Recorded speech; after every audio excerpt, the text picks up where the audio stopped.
올 새해는 건강과 은혜가 더 충만하기를 기원합니다. 또 우리 교회도 이제 새해에는 인근 도시 지역을 더 검토해서 흩어져 있는 형제들을 찾는 데 노력하겠습니다. 또 우리 한국교회 전체 모두가 올해 새해는 더 전진하고 연합된 교회로 거듭나기를 기도드립니다. 자, 오늘 이 시간에는 빛을 가진 우리의 사명이라는 제목으로 말씀을 이 새해 시작하겠습니다. 자, 먼저 고린도전서 9장 16절 17절 읽겠습니다. 내가 복음을 전할지라도 자랑할 것이 없으면 내가 부득불 한림임이라. 만일 복음을 전하지 아니하면 내게 화가 있을 것이미로라. 내가 내 임의로 이것을 행하면 상을 얻으려니와 임의로 하지 아니한다 할지라도 나는 직분을 맡아노라 했습니다. 자, 이 구절이 조금 어려우면 다른 성경을 보겠습니다. 현대 성경에 보면 이렇게 되어 있습니다. 복음을 전한다 해서 내가 어떤 특별한 명예가 주어지는 것도 아닙니다. 나는 다만 복음을 전하는 일을 그만두려 해도 그만둘 수가 없습니다. 복음을 전하지 않으면 나는 화를 당할 것입니다. 만일 내가 자진해서 이 임무를 맡았다면 주께서는 내게 특별한 보상을 주시겠지만 사실은 그렇지 않습니다. 하나님께서 나를 택하셔서 이 거룩한 임무를 맡기셨기 때문에 내게는 선택할 자유가 없는 것입니다. 되어 있습니다. 여러분, 빛을 가진 자의 사명은 바로 사도 바울의 이 말씀처럼 동일한 정신을 가져야 한다고 생각합니다. 거룩한 임무를 맡겼기 때문에 내가 다른 선택할 이유가 없다는 것입니다. 그래서 우리는 오늘 이 새 아침에 우리의 사명을 좀 더 돈독히 하고 우리의 품성과 또 그 품성을 통해서 일어나는 그런 상관관계의 사업들을 함께 살펴보도록 하겠습니다. 자, 이 간단한 도표를 보시면 우리가 믿음으로 말미암아 그 가정 속에서 경험되면서 우리는 을을 얻죠. 오직 그 일밖에 없습니다. 오직 믿음으로 을을 얻는 길밖에 없습니다. 자, 이런 경험은 한 번이 아니고 불로 연단한 검처럼 우리는 연단받는 그런 믿음이 되어야 합니다. 그런 경험이 내 속에 있다면 우리는 율법의 요구가 이루어지겠죠. 율법 순종하는 일이 일어나는 것입니다. 또 정말 하나님의 속성이 내 안에 있다면 우리는 그분의 마음처럼 우리의 마음도 박혀있는 영혼권 사업에 우리는 나서게 될 것입니다. 또 그렇게 해서 우리는 그렇게 해서 그리스도 같은 일을 하게 되므로 우리도 자연히 이런 성교를 통해서 그리스도 같은 품성으로 변화되고 완성되어 가는 것입니다. 선교봉사 보면요, 활동이나 선교하지 않으면 마침내 뭐가 된다고요? 우리는 영적인 중풍병자가 된다, 그런 말씀이 있습니다. 그래서 참된 믿음으로 말하면 의의 알파와 오메가는 그 경험들은 더욱더 깊어지고 성숙하면서 우리는 이 시대의 빛과 기별을 깨닫고 현대 진리를 전파하고 경고의 기별을 전파할 수밖에 없는 우리의 운명적 다른 선택을 할 수 없는 그런 저와 여러분들의 삶이 되어야 하는 것입니다. 될 것입니다. 그래서 온 세계는 경고받는 데까지 우리에게 주어진 삶인 것을 아셔야 합니다. 연약한 우리가 다 할 수 없는 것을 알고 있습니다. 하나님께서는. 그래서 우리가 그 갈급하고 간구하고 연합될 때에 늦은 비단 놀라운 성령의 침례가 이 소소한 남은 무리에 약속되어 있는 것을 아셔야 합니다. 온 세계가 경고를 받아야 하기 때문에 그런 것입니다. 그래서 이 창조주의 뜻을 잘 알고 일치하게 되는 사람은 가장 고상한 품성을 개발하게 된다 그랬습니다. 자, 품성이 중요하기 때문에 품성 이야기부터 좀 하겠습니다.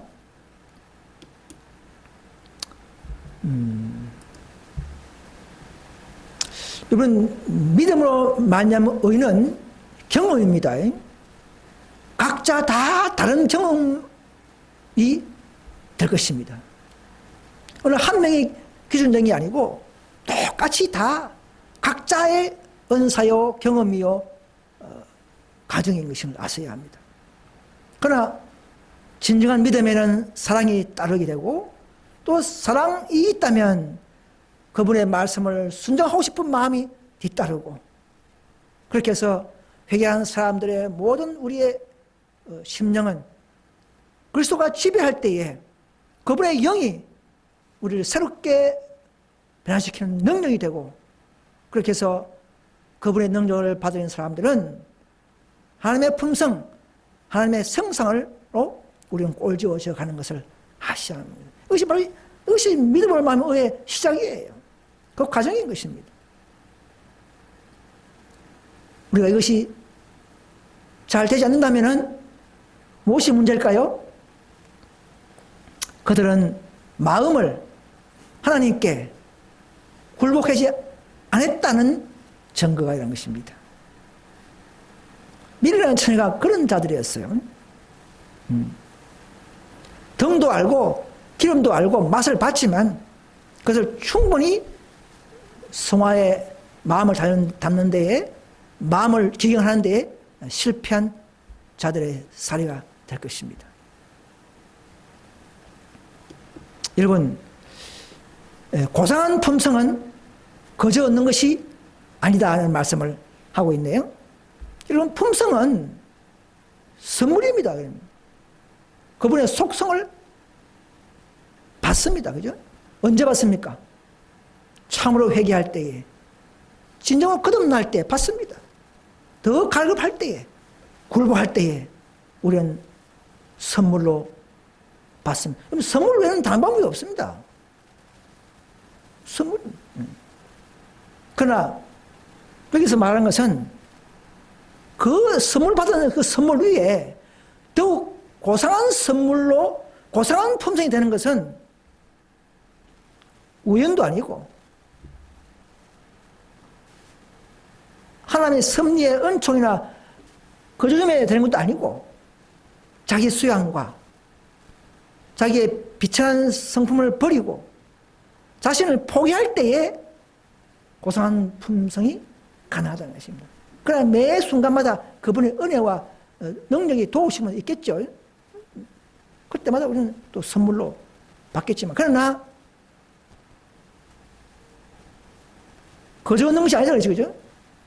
고상한 품성만큼은 우리의 협력 없이 하나님의 임의로 우리를 채워주지 않습니다.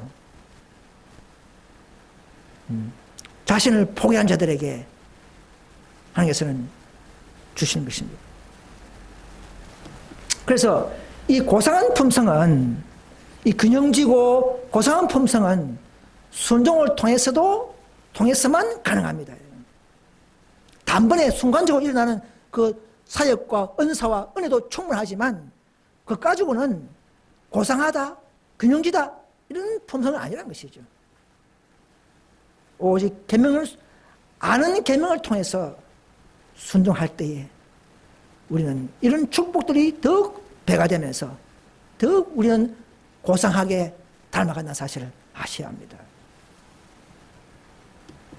그래서 영광에서 영광을 이루면서 더욱 고상한 품성을 형성하게 된다. 이것은 우리가 할 일이에요. 계속적인 신뢰를 통해서 나아가는 일을, 그게 바로 우리가 할 일인 것이죠. 주님을 바라보면서 우리는 주님의 영광으로 화하여 영광에서 영광에 이르며 더욱 고상한 더욱 고상한 품성을 형성하게 된다. 우리가 다 아는 내용이지만, 그럼 다시 한번 이 새 아침에 다시 한번 우리가 더 주님께 더 나아가고 굴복하고 그분을 더욱 신뢰하는 이런 경험들이 더 충만하기를 바랍니다. 그래서 이 고상한 품성은 하나님의 은혜로만 되는 것이 아니다 했습니다. 교육 57페이지. 이런 품성은 하나님의 무슨 특별한 은혜나 천분으로 되는 것이 아니다. 고상한 품성은 극기와 저급한 성품을 버리고 고매한 성품을 가지려는 노력의 결과, 곧 하나님과 사람에게 사랑의 봉사를 하기 위하여 내 자신을 잘 맡기는 자기 수련의 결과이다. 그것은 거듭난 자들에게, 이 아들을 대고 구원받은 자들에게 주어지는 말씀들입니다. 불신자나 로마이나 헬라인들이 하게 주는 말씀이 아니에요. 자기 수련의 결과. 불교에서 108번뇌 이렇게 해서 되는 게 아니고, 노력이 되는 게 아니고, 구원받은 자들이 주님과 신뢰하면서 일어나는 수련의 결과로, 노력의 결과로 일어나는 고상한 품성의 가시, 신의 성품에 참여하는 데까지를 말하는 것입니다. 우리는요, 모든 것을 버려야 진정한 제자되는 자격을 다시 한번 좀 읽어보겠습니다. 사도 바울이 이런 경험을 했어요. 그 복음교육자 보면, 그리스도와 연합하기 위하여 부름받은 자들은, 저와 여러분들이 부름받았습니까? 주님을 따르기 위하여 모든 것을 버리지 않으면 안 된다. 옛 교제도 끊어버리고 평생의 계획도 포기하며 이 땅에서 희망도 내어버려야 한다. 씨를 뿌리는 자는 자신을 희생하며 외로이 수고와 눈물로 씨를 뿌리지 않으면 안 된다. 이럴 때 무슨 선물 받습니까? 정신적, 영적 능력을 받는다는 것입니다. 성령을 받는다는 것입니다. 성령이 있어야 우리 품성도 변화되겠죠. 그래서 오늘 아침에 이런 말씀을 좀 알지만 좀 강조하고 싶습니다. 그래서 제자를 부르실 때마다 다 버리고 쫓았다 했습니다. 믿는데 불필요한 것들이 있겠죠. 그래서 먼저 부르신 제자들에게도 마찬가지다. 예수님께서는 베드로와 그의 동료들에게 나를 쫓아라 명하시니 그들이 다 배와 그물을 버리고 지금 배가 얼마나 비쌉니까? 그죠? 시간 통통배 하나도 매덕하는데, 그죠? 버리고 쫓았다. 이들 중에는 가족들을 부양할 책임을 지고 있는 제자들도 있었으나 그들은 주저하지 않고, 내가 어떻게 가족을 부양해야 됩니까? 내가 가면 내 없으면 어떻게 됩니까? 이렇게 하지 않고 쫓았다는 것입니다. 그리고 예수님은 내가 전대와 주머니에 부족한 것이 있느냐? 이렇게 말했어요. 그리고 없었다 했습니다. 여러분, 엘리사도 가족을 부양하는 가족이 있었지만 버리고 쫓았어요. 엘리사도. 주님께서는 하나님의 사업을 하려고 옛적에 마태, 요한, 베드로를 부르신 것 같이 지금도 여러분 교인 됐습니까? 이 교인에 만족하지 마시고 참된 제자로 성격하시기 바랍니다. 더 자신을 굴복하고 그분을 신뢰하면서 주님과 교제하는데 방해되는 모든 것을 버릴 수 있는 사람들이 나타나야 합니다. 여러분 이 교회에서 그런 사람들이 많이 나타날 수 있기를 간절히 소망합니다. 여러분, 바울의 정신을 보십시오. 이 바울은요, 자기 앞에 장애물에 간여치 않고 맡은 사명을 진행한 사람입니다. 여러분, 우리 앞에 지금 코로나가 우리의 모든 일을 막고 정신을 위축시키고 교회 사업을 철저히 막고 있죠. 자칫 낙심되거나 우리는 우리의 사명과 의무를 놓쳐버릴 수가 있습니다. 지금은 보면 전도하기가 정말 힘들어요. 옛날처럼 전도하자 하면 미련한 소리로 들릴 수가 있습니다. 그 사도 바울은 전도에 미련한 것이라 이렇게 말했지 않습니까? 이 코로나 시대에 전도가 됩니까?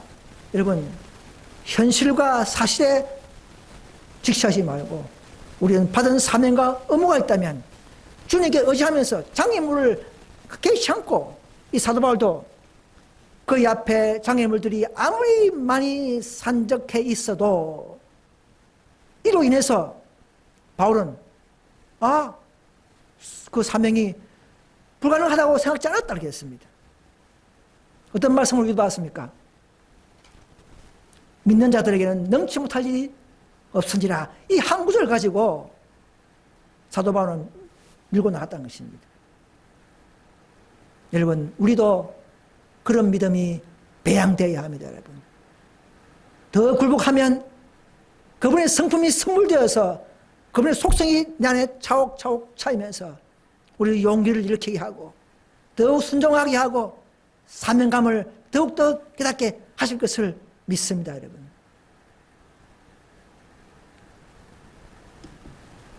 자, 그래서 우리의 사명이 또 하나 있습니다. 우리는요, 다른 기독교와 달라요.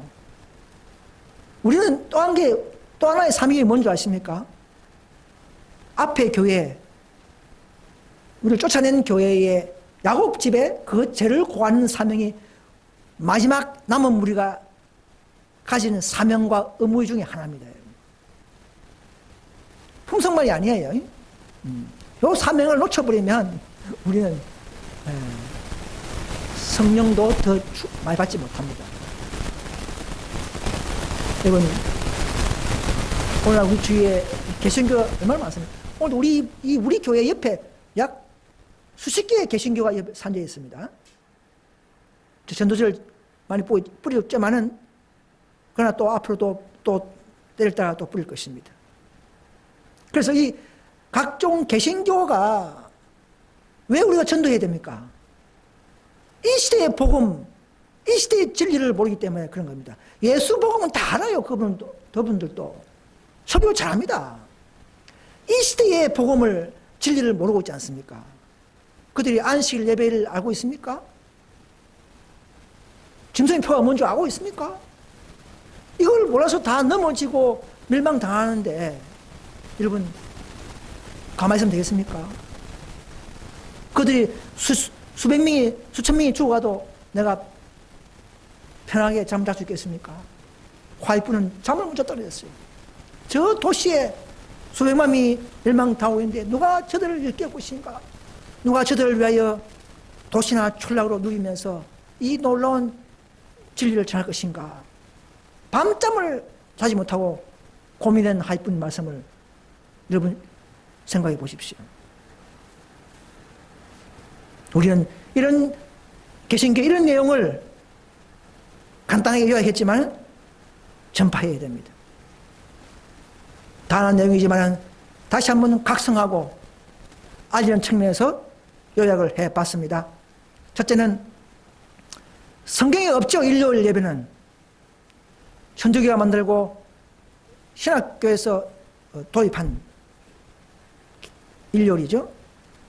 십계명을 변개한 일요일 예배가 아니라는 것을 알려야 합니다. 영혼 불멸과 영원한 고통 지옥이 아니라는 것을 알려야 합니다.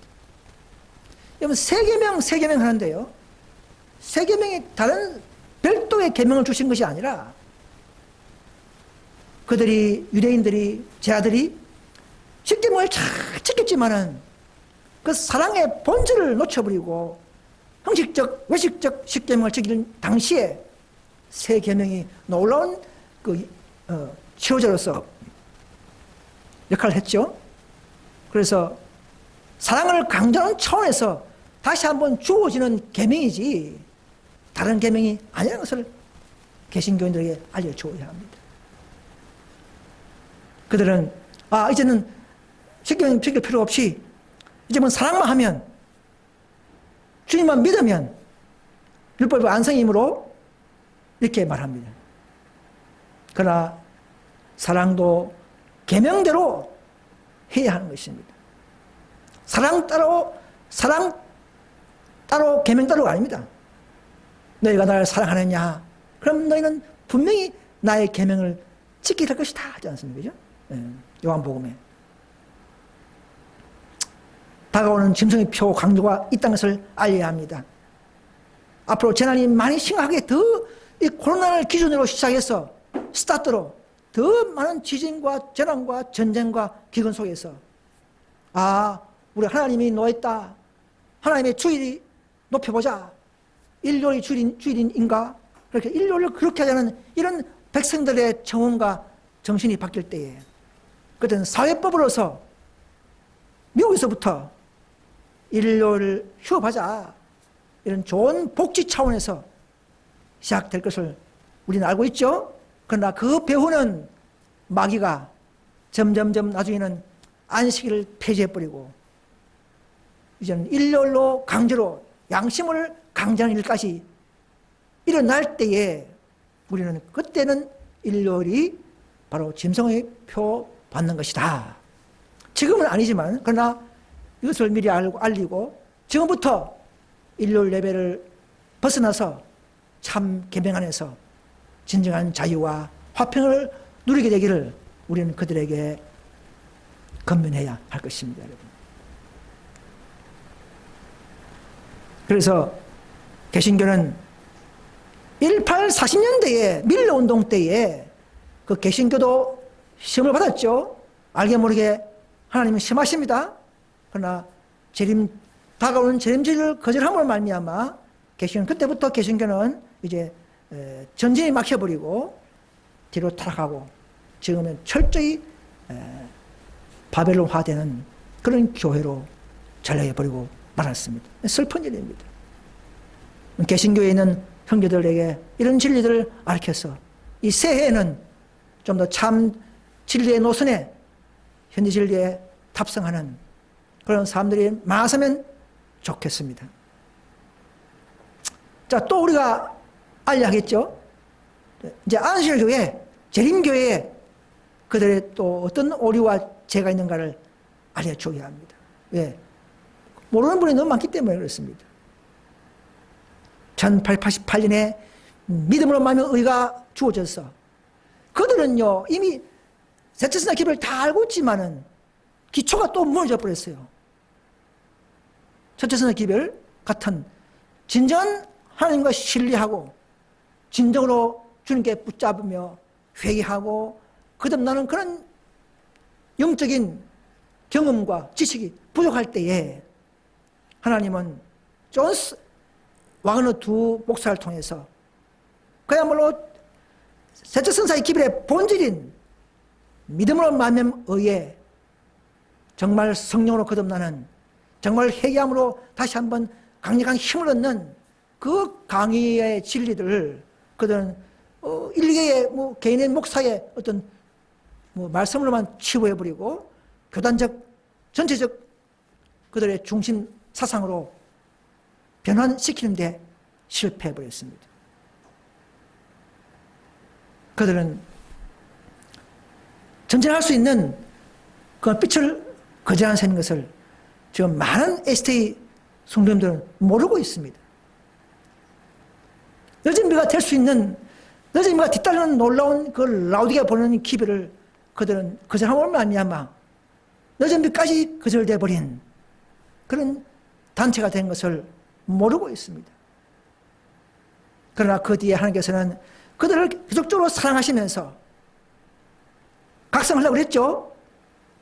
세속적으로 또 교회를 넓히고 기관을 넓히고 이런 정대만이 중요한 것이 아니다. 정말 중요한 것은 정말 거듭나는 믿음으로 다시금 변환되기를 바랬지만은 그래서 1902년도에 2월 18일 날 그 중요한 배터크릭 위생병원을 불타게 만들고, 연말에는 그 중요한 리브 앤 헤럴드 출판사를 마저도 불태워버리는 이런 영적인 신성한 심판이 있었지만은 또 그들도 빼앗지 못하고 함으로 말미암아 드디어 70년 만에 1914년이죠. 1차 세계대전 때에 이제는 안식일을 가지고 마귀와 본합해서 전쟁을 통하여 그들은 위탁한 안식의 지급 여부를 시험받았죠.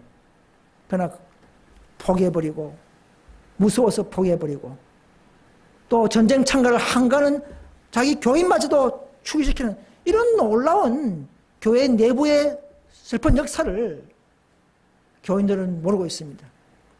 그래서 이 지성소에서도 전지 못하고 스톱해버리면 물이 흐르지 않으면 썩어버리죠. 그래서 STM은 그때부터 점점점 교회가 허약해지고 영적인 교회가 되고 말미암아 이제 188부터 시작됐지만 전쟁 때는 완전히 핍박 때문에 그들의 진리를 던져버리는 이런 교회로 전락됨으로써 쫓겨나는 그 소수무리에게 교회적 사명감이 촛대가 옮겨진다는 사실을 지금 안식교회 성도들은 모르고 있습니다.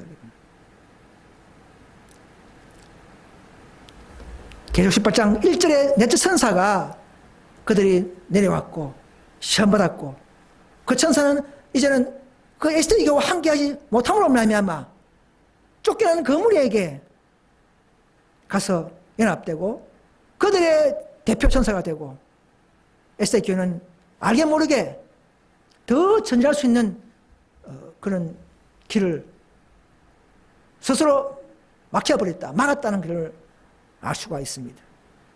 그러니까 결국은 셋째 선의 기별이 변질되고 점점 바로 그 중요한 바로 하나님의 동역자가 되는 이런 실제적인 한 명 한 명의 용사가 누군가를 발굴하고 양성하는 그런 교회가 되지 못하고 상징수라 하면서 그냥 이런 특출한 이런 진리를 무시함으로 말미암아 결국은 ST도 점점 개신교처럼 제속된 교회로 변하고 있음을 알 수가 있습니다.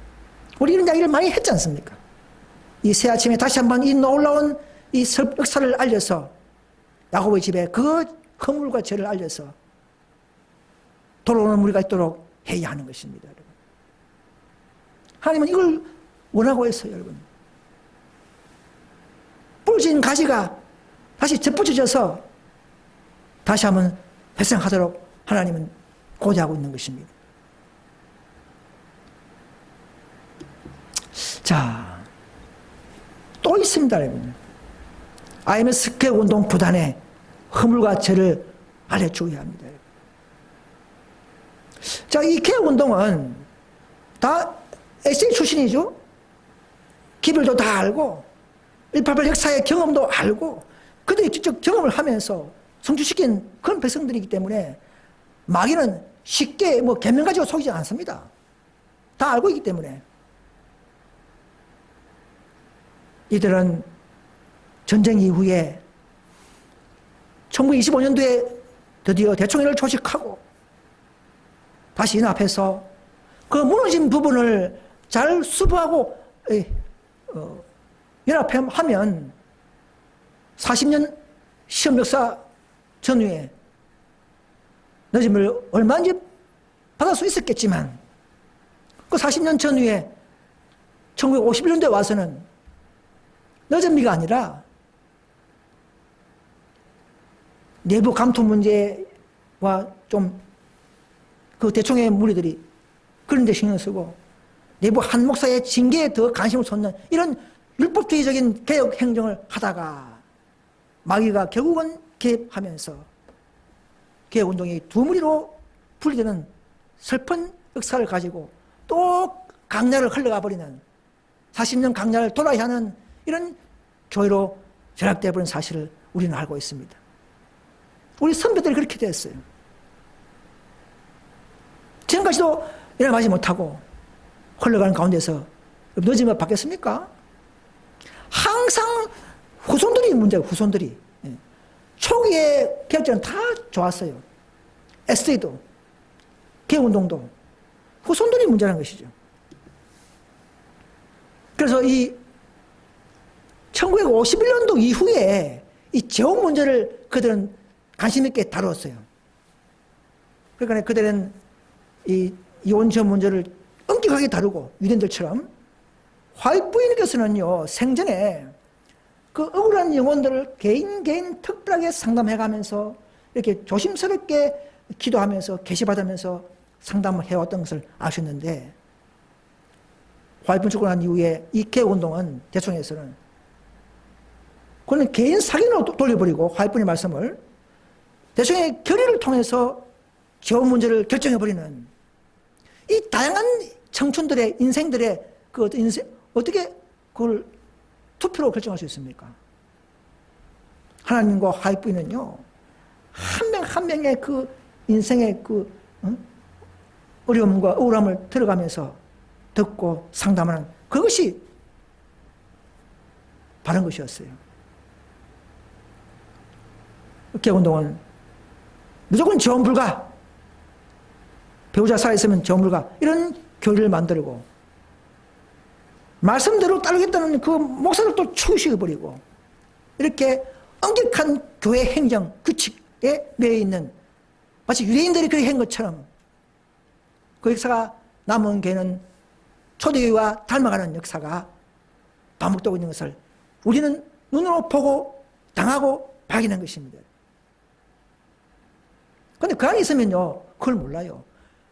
여러분 개신교 안에 있으면 개신교가 그렇게 뭐 나오고 싶다 그런 말이 언뜻 안 생깁니다.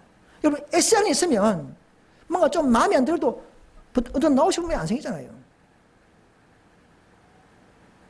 여러분 극장 안에 있으면 어두운 극장 안에 있으면 오래 있으면 어두운 줄 몰라요. 여러분 안실교회도요 이제 막 들어가서 초신자들 한 2, 3년 된 정도 사람들은 잘 나올 수 있지만은 5년, 10년, 20년 있으면요 그 안에 물들고 정들고 또 직책도 받고 어린이 부장 받고 뭐 하고 이런 뭐 교사 받고 교사하다 보면 이러면 그 교회를 합리하게 되고 이해하게 되고 또 물들버립니다. 나오지 않습니다. IMS 개혁운동도 마찬가지입니다. 초기에 못 나오면 초기에 못 나오는 사람들이 다 넘었지 않습니까? 아무리 중립하는 사람들도 초기에 힘을 내지 못하면 보십시오. 다 다시 합류해서 이게 같은 물을 먹고 살게 되는 것입니다. 그것이 우리의 연약한 인생들입니다. 그들은 화이트 정리의 말씀이 말씀을 일부 부인하고 있는 것을 모르고 있는 것입니다. 그래서 하나님 보실 때에 이 개혁운동은 계시록 18장 1절의 천사의 대표가 되고 믿음으로 말하면 의의 기별을 위탁받은 교회인데도 그것은 100년 흘러가면서 오늘날 그 실천을 드러내는 데 실패했다는 사실을 나왔던 우리가 그렇게 경고하는 것이지 가만히 있으면 결코 이렇게 갇히지 않습니다. 여러분 1888년의 그 기별은요 그냥 믿음의 의다 이게 아니라 그 믿음이 그 믿음을 통해서 받는 성령이 있는 경험은 더 사랑과 더 이해와 더 용서와 더 연약한 영혼들을 잘 치료하고 보살피는 마음이 살아있는 것이 188 믿음에 의해 본질인 것을 아셔야 합니다. 그래서 억울하게 이혼당한 자 이런 자들에게 화이트는 그 위로하면서 그들 잘 상담하는 이런 재원을 해야 하는데도 불구하고 그래서 개혁운동은 그런 작은 부분에까지 충실하지 못하고 사명에 실패한 교회가 됐다는 것을 이미 나온 우리가 앞에 교회 야고보 집에 그 죄를 경고하게 되는 순서가 되는 것입니다. 그러나 2014년도에 한국교회가 드디어 개헌운동, 한국교회에서 개헌운동 대총회가 시험받았고, 적은 말씀을 그대로 믿지 않은 순수한 사람들 다 죽이시키고 수십 명이 나와버리고, 그때도 진리를 시험받지만 진리 한 번을 알고 또 4년 후에 2008년도에 와서도 대총회는 이런 앞에 슬픈 역사를 알면서도 변화되지 않고 대총회가 공정한 총회를 인도하지 못하고 편파적으로 하고 자신의 유익을 위해서 하는 이런 운동들, 잘못된 행정들을 눈으로 보게 만들고 그런 것을 공식적으로 할 때에는 대충이로 그 개운동마저도 하나님의 사업에 맡기기에는, 늦은 비를 맡기기에는 실패한 교회라는 것을 우리는 알릴 수가 있는 것입니다. 그래서 초기의 개혁자들은 다 정말 좋아하는 분이지만은 100년, 106년 지난 지금은 그 후손들은 또 딱딱한 율법, 조직 우선, 성교나 교회학장을 뒷존이고 규칙을 높이는 이런 모습들, 권위주의들, 이런 것들이 다 우리 눈에 보이면서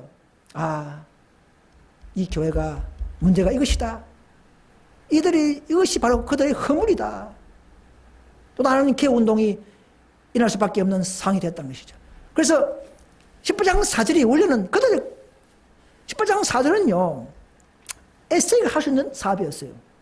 맥상 나오라. 1888년에 할 수 있던 사업이었어요. 그죠? 바로 그것은 너희들이 될 수 있어요. 그러나 실패함을 말미암아 또 분리되고, 자 개운동이 왔죠. 개운동도 이 사업을 할 수 있었어요. 18장 4절의 사업을. 맥상 나오라. 또 이들이 실패함을 말미암아 또 분리되어서 또 다른 무리의 대표 천사가 되고 이름됐던 사실을 아는 것은 이 놀라운 가치 있는 연구 분야가 될 것입니다, 여러분. 그래서 진리를 더 찾고 찾는 자들에게 이런 좁은 길 노선을 하나님께서는 발견케 해주십니다. 여러분, 새해는 좀 더 깊이 연구하시고 이 하나님의 좁은 길의 노선을 발견하게 되시길 바랍니다. 여러분, 약 40년 텀으로 늦은 비 받지 못하면 또 점점점 변질되고 정신마저도 변질시키 버립니다. 개혁운동은 말이는 이제 계명을 속이지 못하기 때문에 정신을 변질시키 버려요. 유대인들처럼. 유대인들이 그토록 정말 계명 잘 지켰습니다. 그죠? 저도 못 따라갑니다. 그죠? 그러나 정신을 변질시키 버렸어요. 정신을. IMS 개혁운동 무리들이 바로 이런 길을 가고 있는 것을 아셔야 합니다, 여러분. 여러분, 하나님의 계명을 사랑하고 참교를 사랑합니까? 그러면 그 안에서 나오셔야 합니다, 여러분. 작은 일에 충성하시기 바랍니다. 정신마저도 변질되지 않게 나오셔야 합니다, 여러분. 이것이 정말 끝까지 사랑하는, 예수님이 어디 있든지 따라가는 그런 정신의 모습인 줄 믿습니다. 그래서 18장, 계속 18장 2절부터는 둘째 천사가 선포 나온 이후부터는 교회의 행방은 모릅니다. 럭비공이 어딜 뛰는지 모르듯이 둘째 천사 기별을 거절하는 교회는 깊이 연구하고 열심히 연구해야 됩니다. 그렇게 해서 STA가 이 기별을 거절했다? 그럼 우리 교회에 어떤 교회 생기느냐? 여러분, 연구해야 됩니다. 개헌운동도 늦기 전까지는 계속적으로 연구 자세가 되어야 됩니다. 19장 4절이 이게 누구에게 주어지는 사명이냐? 연구해야 되는 것이죠. 자, 이런 것이 바로 이게 교회 간의 비밀이라는 것이죠. 덮어둔, 기록하지 말라 했던 그 역사는 반복합니다. 왜? 스스로 믿음으로 개척하고 검토하면서 따라오는 이런 자들이 최후의 남은 무리에 가담돼야만이 그런 자를 통하여 늦은 비를 주고 잡을 맞게 되지 않겠습니까? 그래야 실수하지 않기 때문에 그런 것입니다. 그래서 18장 2절에 둘째 선사의 기별이 선포된 이후에부터의 교회 행방은 그 시대 사람들끼리는 결코 비밀이었어요. 그 이후의 세대에서 앞에 교회의 시대 사항을 정립하고 책자를 만들고 선포할 수 있는 것입니다. 우리 시대의 상황은 늦은 비 때에 다 드러나게 될 것입니다.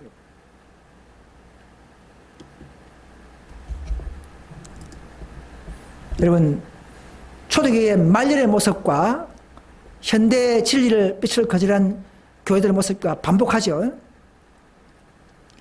사도 베드로 다 죽고 난 이후에, 요한도 죽고 난 이후에 한 100년 이후부터는 그죠? 점점점 변화가 일어났죠. 상대방의 결점을 보기 시작하고, 보십시오. 그들은 외적 의식에 관하여 더욱 엄격하고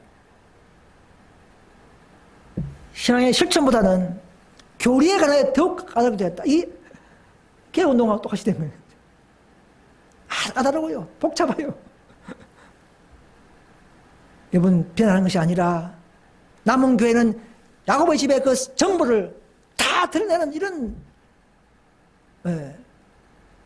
경고가 필요한 것입니다. 결코 개인의 비난으로 듣지 마시기 바랍니다.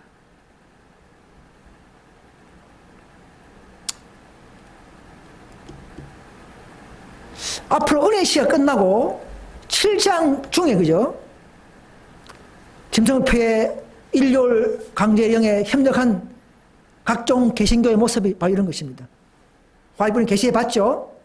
그때 저는 다시는 구원받지 못하기 때문에 악인들은 재앙 낼 때 화가 나는 겁니다. 왜 화가 납니까?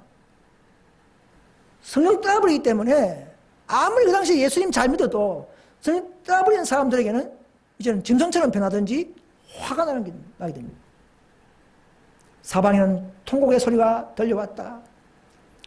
이 재난을 명쾌해줄 진리를 받지 못하게 한 사람은 바로 너였다. 그때는 성도들이 자기 교회 목사, 개신교 목사들 보고 막 비난하는 거예요. 너희들은 저 현지전례 운동, 우리 경고하고 전도할 때 이단이다, 듣지 말라, 가지 마라 하지 않느냐.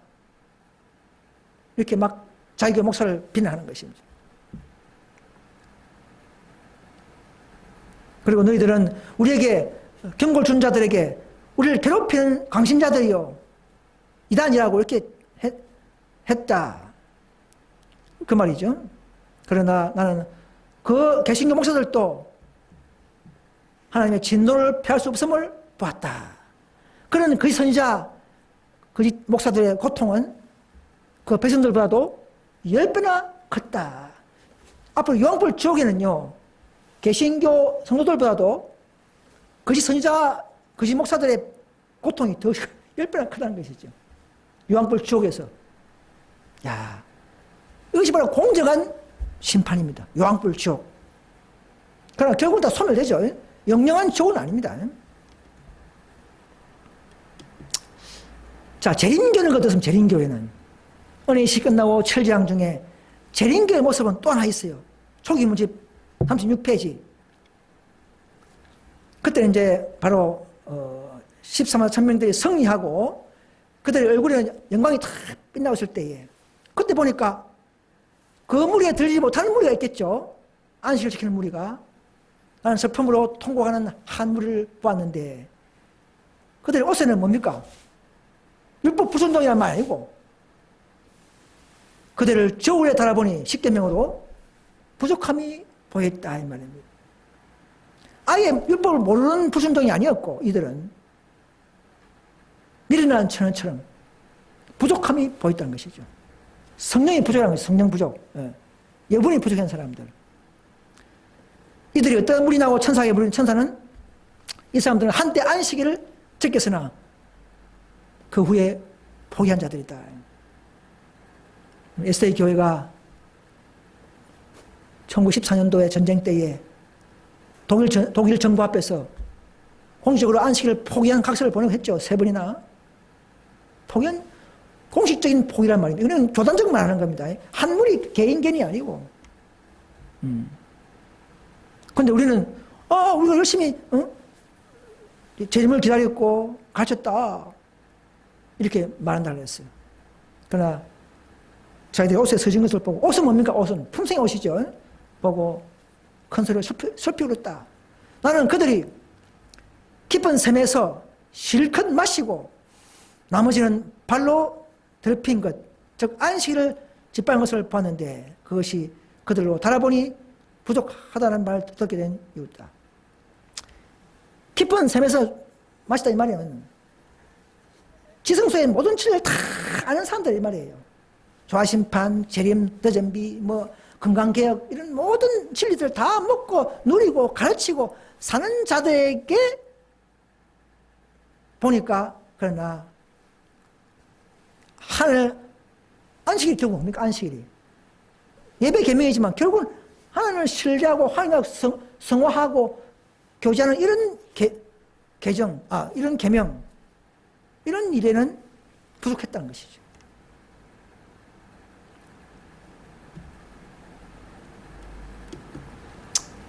근데 그 부족이 뭐냐? 그럼 안식이 맞느냐? 보니까 보세요. 사건들 59%씩 나오잖아요. 보세요. 제7 안식일 예수재림교회는 저울에 달릴 것이다. 그죠? 이 교회는 그가 받은 특권과 이점들에 의해서 심판을 받게 될 것이다. 보세요. 이 교회가, SDA 교회가 그 교회는 부족함이 보인다는 선고를 받게 될 것이다. 이 보니까 답이 나와버렸어요. 여기서. 바로 거물이라는 답이 나왔죠.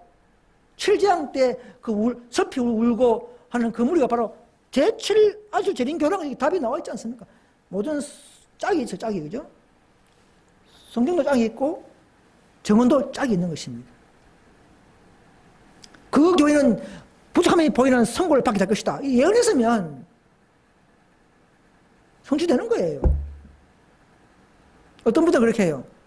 그게 예언이지 결과냐? 이렇게 말하는 사람이 있어요. 와이프는 계시 보고 선포한 것은 안 된 게 있습니까? 다 됐어요. 여러분, 우리는 이제는 재림교회에서는 나올 때가 됐습니다.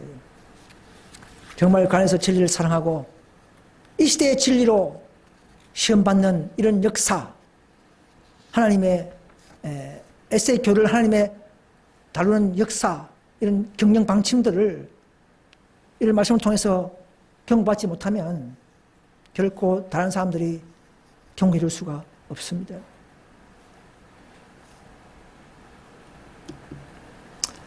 많은 사람들이 진리교회의 초청을 거절할 것입니다.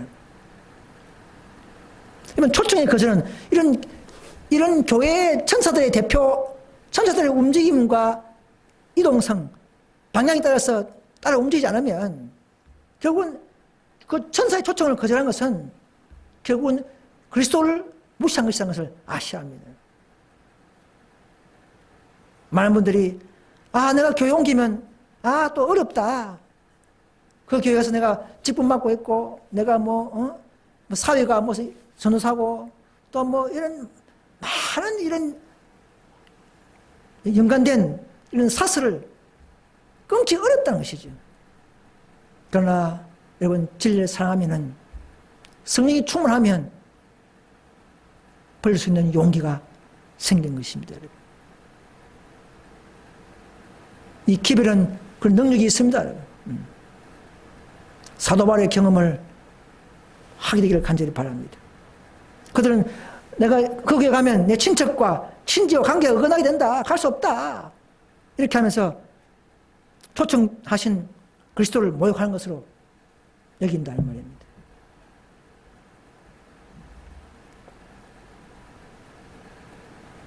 오늘날 이 교회 노선은 딴 게 아니에요. SD든 개운동이든 현실이든 딴 것이 아니에요. 누가 자존심을 부리느냐, 누가 자신을 못하게 느끼고 더 주님과 연합하느냐, 진리와 교회와 이런 기별과 함께 그 싸움이에요. 그 능력입니다, 여러분. 그 성령의 능력 차이예요. 눈에 보이지 않는 자신을 누가 굴복시키고 작은 일에 충성하고 주님의 이 길을 만들어 놓으신 이 좁은 길을 따라가느냐, 이 관건입니다. 그 때문에 개운동이 생기고 그 때문에 현실리가 생긴 것이지 다른 게 아니에요. 알고 보면요.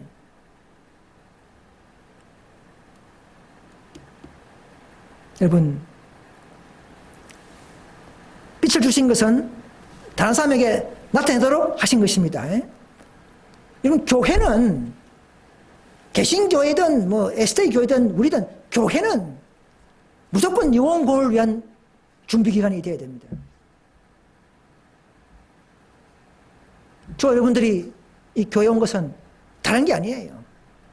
내가 죄를 회개하고 용서받고 주님의 은혜 아래에 모였지만은 우리는 더 배워서 더 갈고 닦아서 안식학교가 우리를 또 교육시키고 우리의 모든 설교, 우리의 모든 이 말씀들을 깨달아서 예수님이 하지 못한 일들을 우리를 통하여 다른 사람들에게 전하기 위한 코스인 것을 아시라는 것입니다. 여러분. 다른 게 아닙니다. 여러분. 이 목적관을 잃어버리면 우리는 또 미아가 되어버립니다. 여러분, 전도의 위대함, 전도의 위대함, 전도를 통하여 주시는 놀라운 나눠주는 의의 능력을 무시해버리면 결코 품성 완성은 힘들 것입니다. 우리의 개념과 정신이 새해는 바뀌어져야 합니다. 우리는 더 열매 맺는 과정이 있는데도 불구하고 그것을 우리가 놓쳐버리면 앞으로 더욱더 받을 수 있는 기회마저도 잃어버리게 될 것입니다. 예레미야 9장 7절에 보시면요, 만군의 여호와께서 이같이 말씀하실 때, 보라, 내가 내 딸 백성, 참 예루살렘 참 교회죠. 참 자기 백성, 자기 교회를 말하죠. 어떻게 처치할꼬 그들을 녹이고 연단하리라 했습니다. 우리는 더 예수님을 따라갈 때에 더 개신교에서 안식교회, 안식교에서 개혁운동, 개혁운동에서 우리 현실운동 교회로 올 때마다 더 녹아나고 더 부드럽게 되고 더 이게 성령이 차곡차곡 증가되면서 그래서 품성으로 변화되고 우리는 연단될 것입니다. 여러분. 그래서 일을 할 때에 우리는 더 각자마다 각자의 방법으로 각자의 은사로 각자의 처지에서 해야 하는 것입니다. 연단 방법이 다 다를 수가 있습니다. 똑같을 수는 없습니다. 우리는 더 경험하십시오. 더 연단받기를 바랍니다, 여러분. 그렇게 해서 초기 문제 보면 천사가 마지막 때에 저들을 구원하려고 그러니까 막았어요. 그죠? 하나님 뜻이 아직 이루어지지 않았다. 그들은 그 잔을 마셔야 한다. 그들은 더욱 연단에 연단을 받아야 한다. 이렇게 말했습니다. 이미 품성이 어느 정도 됐지만 그것까지 된 게 아니에요. 더 연단 받는 품성. 성도들이 내가 여기 있나니 하나님의 계명과 예수 믿음을 지킬 수 있는 연단 받은 인내까지, 인내를 통한 연단의 충만함까지를 받는 백성이 되기를 원하고 있는 것입니다. 연단에 연단을 받아야 한다 말이에요. 더 고상한 품성을 위해서 주님의 하시는 섭리가 있음을 아셔야 합니다.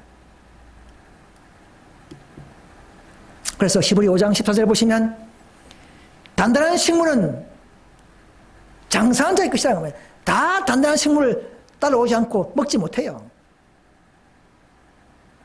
더 단단한 식물, 재혼 문제까지 다룰 수 있는 그 안에서 율법을 통한 하나님의 사랑을 드러내는 율법의 의가 드러낼 수 있는 그런 억울한 자들에게도 취급하는 하나님의 고귀한 긍휼적인 행정을 할 수 있는 이런 자들이 장사한 자의 것이에요. 장사한 자의 모습인 것입니다. 그런 지각을 잘 사용해서 연단 받아왔기 때문에 우리는 선과악을 잘 분별하는 자가 될 수 있는 것입니다. 여러분 단단한 식물 먹고 싶습니까? 그러면 타락하고 오류가 있고 변절되고 정신이 딱딱해져 버린 그런 고단에서 나오셔서 더욱더 주님을 사랑하고 더 주님의 뜻을 쫓아서 연단받는 그런 남은 우리 교회로 합류하시길 바랍니다.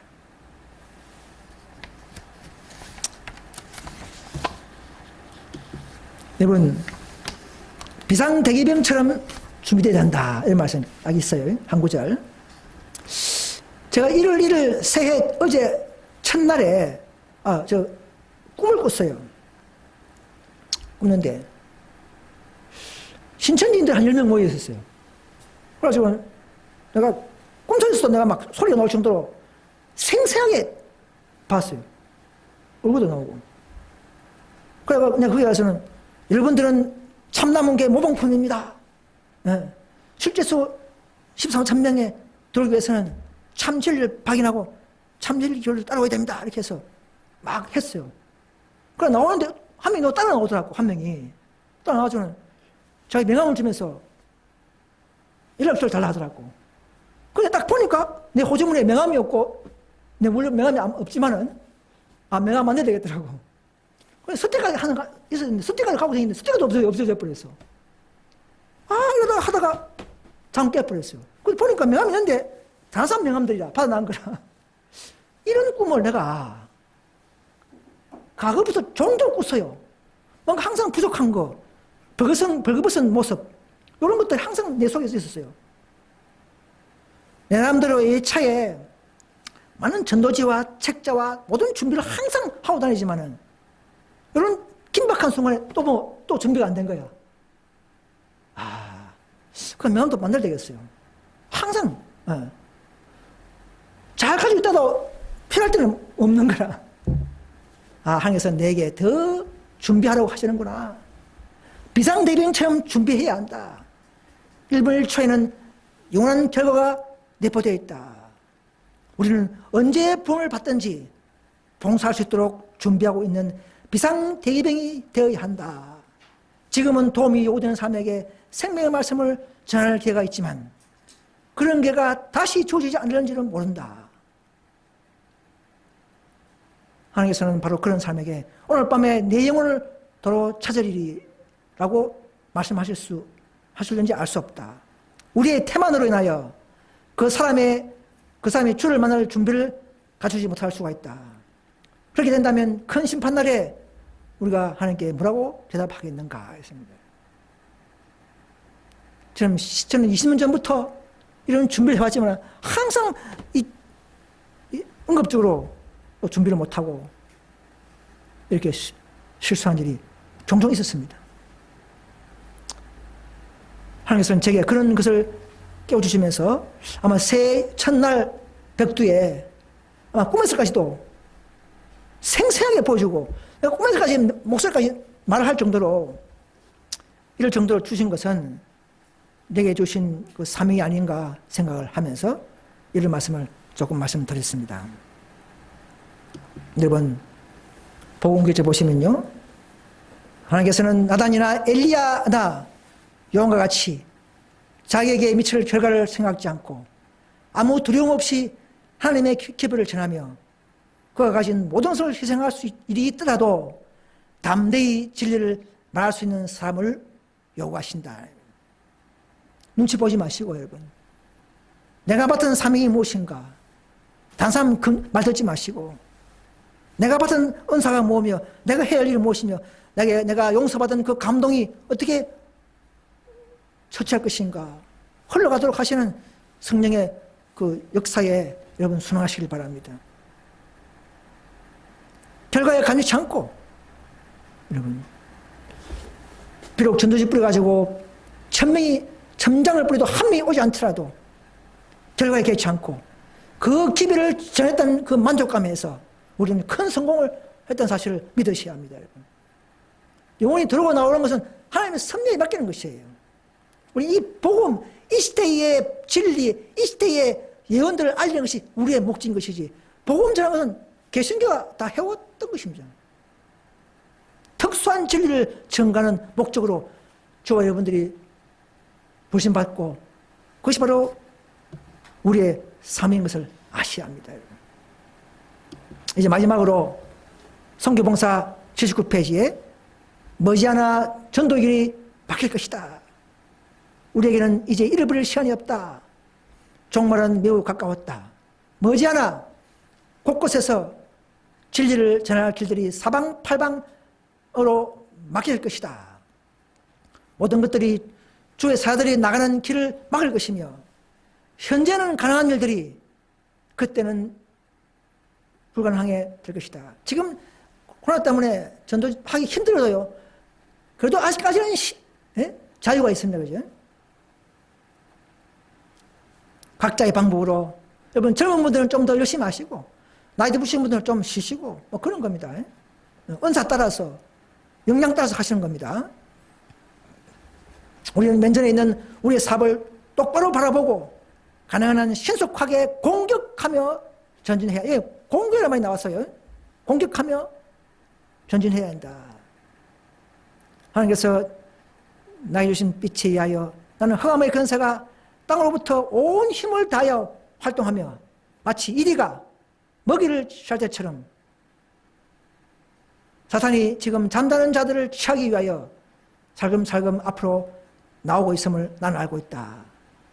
지금은 우리가 경고를 할 수 있고 일할 수 있으나 머지않아 그것은 우리가 상상할 수 없이 더 어려워질 것이다 했습니다. 여러분, 우리의 사명을 생각합시다. 품성의 목적도 주님의 사명을, 우리 주신 사명을 완수하기 위해서 품성을 준비한다는 사실을 아셔야 합니다. 여러분, 이것이 알파와 오메가예요. 여러분, 올 새해도 나도 부족하지만은 내 역량껏 또 작은 일에서부터 주어지는 대로 주님 앞에 더 연합하고 신뢰하면서 그리스도의 마음을 가진 자들이 되고, 이 부족하지만은 항상 우리 방법으로 하게 되고, 또 정신을 깨 있으면서 놀라운 주님의 섭리를 기다리면서 준비하는 우리 부산교회와 한국교회가 될 수 있기를 간절히 바라면서 말씀을 마치겠습니다. 감사합니다.